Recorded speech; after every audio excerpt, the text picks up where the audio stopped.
ગુજરાત રાજ્યના અલગ અલગ શહેરોમાં ગરફોડ ચોરી કરનાર 8 આરોપીઓને રોકડા રૂપિયા 64,000ની મત્તાના મુદ્દામાલ સાથે મુંબઈ ખાતેથી પકડી પાડી કુલ 3 અનડિટેક્ટ ગુનાઓ ડિટેક્ટ કરતી ઉધના સર્વેલન્સ ટીમ સુરતના ઉધના પોલીસ સ્ટેશનના પોલીસ ઇન્સ્પેક્ટર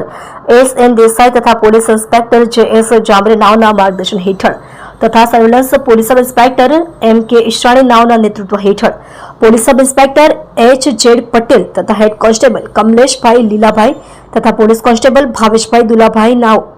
તથા પોલીસ કોન્સ્ટેબલ નાગેન્દ્રસિંહ રાજેન્દ્રસિંહ નાઓએ બનાવવાળી જગ્યાના સીસીટીવી ફૂટેજ તપાસી તથા સેલ ડમ્પની માહિતી મેળવી ઉપરોક્ત ગુનામાં ગરફોડ ચોરી કરનાર આરોપીઓ સિરાજ જમઈ ખાન ઉંમર વર્ષ 32 ધંધો મજૂરી કામ રહે કમાટીપુરા થાના નાગપડા મુંબઈ મહારાષ્ટ્ર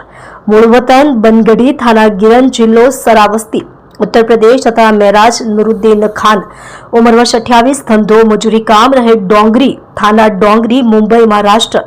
वतन बनगटी थाना गिरन जिल्लो सरावस्ती उत्तर प्रदेश नावने मुंबई खातेથી પકડી પાડી જેઓની યુક્તિ પ્રયુક્તિથી પૂછપરછ કરતા તેઓએ ઉધના ખાતે ઘરફોડ ચોરી કર્યા બાદ 8 દિવસ બાદ રાજકોટ શહેર ખાતે એક દુકાનનું શટર તોડી રોકડા રૂપિયા તથા મોબાઈલની ચોરી કરેલ હોવાનું જણાવેલ અને આજથી 2 મહિના પહેલા રાજકોટ શહેરમાંથી એક દુકાનનું શટર તોડી રોકડા રૂપિયા 1,50,000 તથા બાજુની દુકાનમાંથી રોકડા રૂપિયા 10,000 મળી કુલ્લે રૂપિયા 1,60,000ની ચોરી કરેલ હોવાનું જણાવેલ જે બંને આરોપીઓને રોકડા રૂપિયા 64,000ની મત્તાના મુદ્દામાલ સાથે પકડી પાડી કુલ 3 અનડિટેક્ટ ગુનાઓ